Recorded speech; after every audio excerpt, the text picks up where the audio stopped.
Sabia que em 1994 a Nintendo lançou oficialmente apenas 12 jogos para o Nintendinho e que um deles hoje custa o preço de uma moto? Pra você ver, mesmo com Super Nintendo no auge, Donkey Kong chegando, o NES, Nintendo ou Nintendinho, chama como você quiser, ainda tinha fôlego. E hoje eu e você vamos juntos nesse vídeo mergulhar de cabeça nesses 12 últimos suspiros do Nintendinho. E eu te aviso, você pode não conhecer todos, mas depois desse vídeo você vai querer jogar algum deles.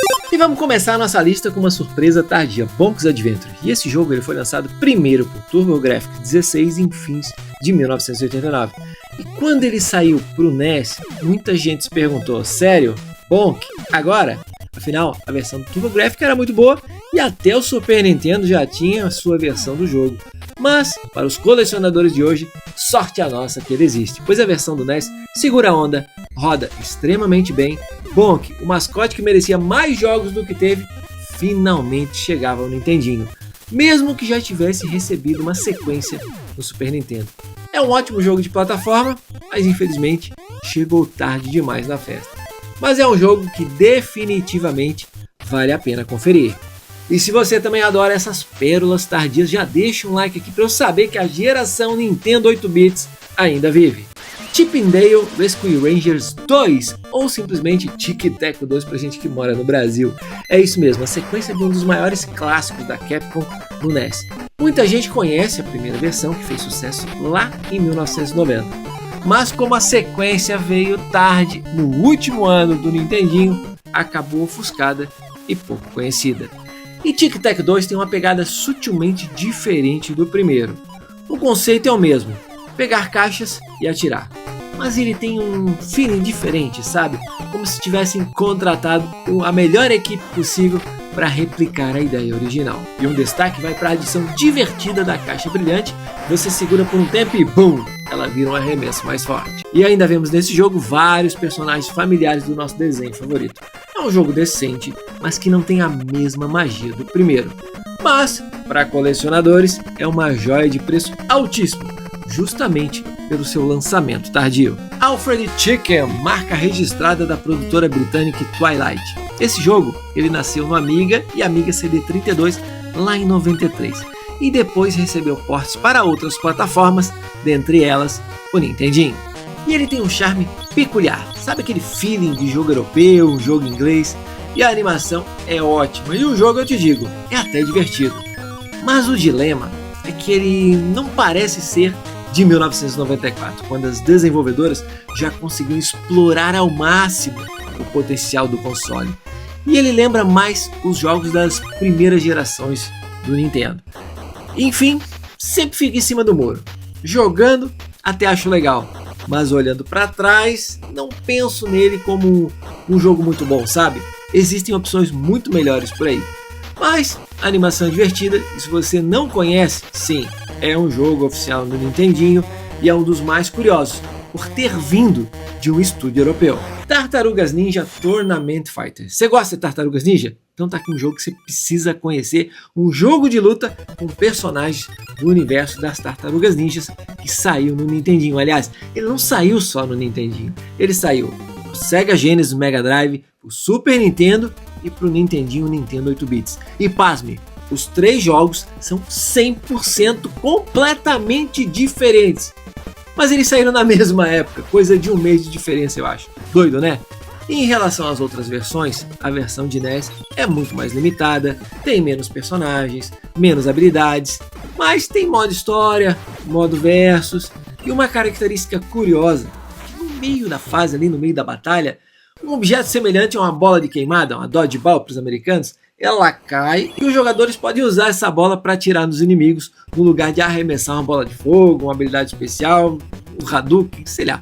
Bom, dos 3, esse é o menos favorito dos jogadores, mas é sem dúvida o mais colecionável por sua tiragem limitada. E já conta aqui para mim, se você já jogou as 3 versões, comenta aqui embaixo qual a sua favorita. Mega Drive, Super Nintendo ou Nintendinho? Mega Man 6. Bom, Mega Man é um clássico, né? Dispensa apresentações, sinônimo de consistência. E enquanto outras séries fraquejavam, a Capcom mantinha o nível e lançava várias versões do nosso amigo robô. E foram tantas que chegamos ao número 6 no Nintendinho em 1993. E esse jogo veio com uma ideia que eu considero sensacional. A Capcom, na época, ela pediu ajuda e usou ideias enviadas pelos próprios fãs para criar os Robot Masters.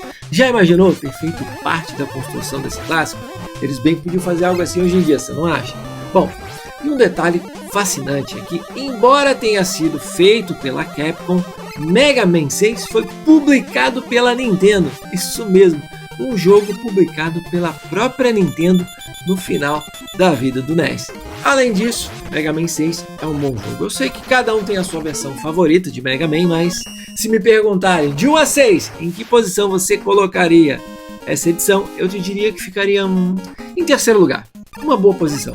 Um jogo bem jogável, bem divertido, eu gosto muito dele. Mickey's Adventures in Numberland. Em 1994, os pais que jogaram e cresceram com o Nintendinho começaram a ter seus filhos. E talvez as produtoras de jogos pensaram que seria uma boa ideia aproveitar esse mercado, onde os pais queriam passar para os filhos o seu legado dos videogames e oferecer alguns jogos que misturavam entretenimento e educação. E quem poderia estrelar um jogo assim para crianças?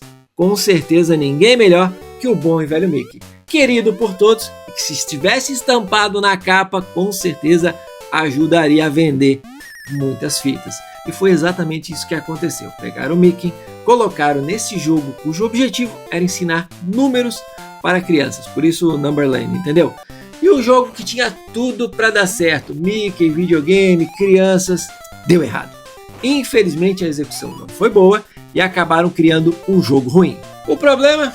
A jogabilidade é esquisita, difícil até para mim, que sou adulto. Imagina para uma criança se debatendo com aquele controle quadrado do Nintendinho na mão, tentando pegar os números. Fico até imaginando se uma criança ficou com trauma de videogame por causa de jogos assim. E esse jogo ainda foi uma sequência, pois existem 2 Adventures in.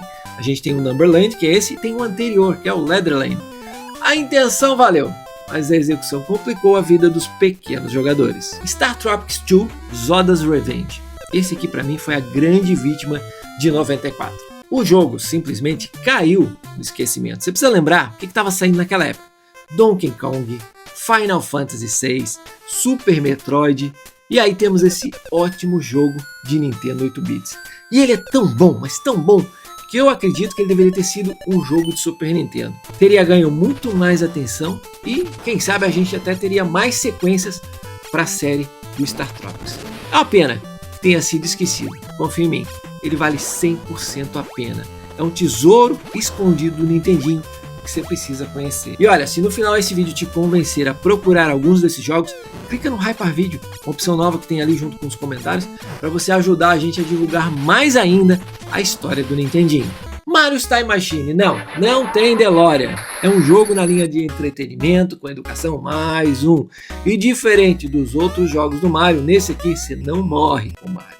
E é um jogo curioso. O vilão Bowser, ele rouba alguns artefatos históricos e esconde eles. E o Mario vai usar uma máquina do tempo do próprio Bowser, a Time Machine, para viajar a diferentes anos e locais históricos e devolver esses artefatos. E em cada mundo ou período histórico, o jogador coleta algumas pistas que informam sobre qual artefato deve ser devolvido àquela época. E se a devolução estiver errada, você não acertou, não tem problema. O Mario pode simplesmente voltar e tentar de novo. Esse jogo também teve uma versão para o Super Nintendo, mais diferente. E essa aqui, do Nintendinho, é a experiência final do Mario no console. The Jungle Book, mais um jogo da Disney, Mowgli, o Menino Lobo aqui no Brasil. E olha, eu acredito que em 94 teve um retorno aí de Mowgli em VHS e eles devem ter pensado, né? Vamos aproveitar esse lançamento do VHS para vender videogame para criança. Tanto que o Mowgli saiu para várias plataformas. E a versão do NES, eu te digo, tem uma animação excelente e uma boa jogabilidade. É um grande jogo de plataforma. Só foi uma pena que ele não saiu antes do Nintendinho, sabe? Na época, quem gostasse de Mowgli e quisesse jogar o game, pensaria, cara, qual versão que eu vou jogar? Super Nintendo, Mega Drive, mas com certeza não vai ser a do Nintendinho. Mas, a gente que gosta do NES hoje em dia, esse é um jogo que precisa ser jogado, você precisa conhecer. É um ótimo exemplo de como os desenvolvedores espremiam, tiravam o máximo do console no final da vida do NES. Flintstones The Surprise at Dinosaur Peak. Se pudéssemos voltar no tempo e pegar 2 cópias de qualquer jogo de NES, essa com certeza estaria no topo da minha lista. A maioria das pessoas até conhece esse jogo pelo seu valor insano. Esse jogo é caro e eu te digo, hoje ele pode custar o preço de uma moto.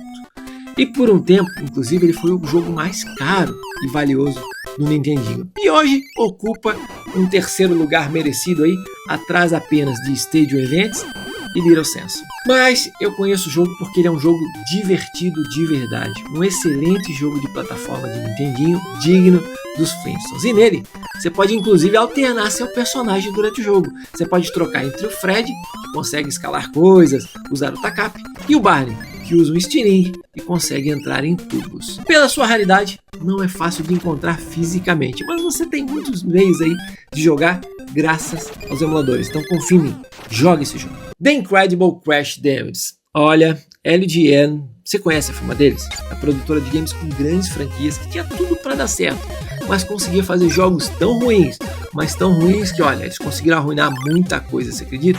Se não conhece a história, depois dá uma pesquisada. Mas bom, a ideia do jogo aqui, do The Incredible Crash Damage, é genial, em termos de marketing, pelo menos. Pois na época eles pegaram uma campanha de utilidade pública, a importância do cinto de segurança que estava rolando lá nos Estados Unidos e que envolvia os bonecos usados em teste de colisão de automóveis, os Crash Dummies, e eles transformaram isso em um jogo de videogame que saiu para várias plataformas, como Super Nintendo, Game Boy e também para o Nintendinho. E o de NES não é o pior jogo do mundo, e na verdade provavelmente é um dos melhores jogos da LGN para esse console. Mas ainda é bem difícil, bom, é difícil, sabe, em termos de jogabilidade e tal, mas é uma curiosidade histórica que vale a pena conferir. Wario's Woods, chegamos ao final, Wario's Woods de 1994. Esse é o último jogo oficialmente publicado pela Nintendo para o Nintendinho. E não é um jogo de aventura, não é um RPG, nada disso. É apenas um jogo de puzzle, onde você tem que usar bombas para explodir algumas pilhas. E no início ele até confunde um pouco, mas depois que você pega o jeito, sabe, ele se torna um jogo muito divertido e viciante. E o Wario Woods, ele merece até um destaque por usar personagens subestimados do mundo do Mario, como o Toad e o Birdo, que tá lá no canto e que veio direto do Super Mario 2. Não foi com certeza o melhor jogo do mundo, mas foi um ótimo jogo de puzzle para fechar o ciclo do nosso querido Nintendo NES, Nintendinho 8 bits. Chama como você quiser. E assim termina a história dos jogos oficiais do Nintendinho. Agora eu quero saber de você. O que você achou desse vídeo? Qual jogo te marcou? Qual que você não conhecia? Qual que você pretende jogar? Deixa nos comentários, quero saber a sua opinião. Deixa aquele like se ainda não deixou. E se quiser curtir mais vídeos sobre retro games, não se esqueça de se inscrever e ativar as notificações.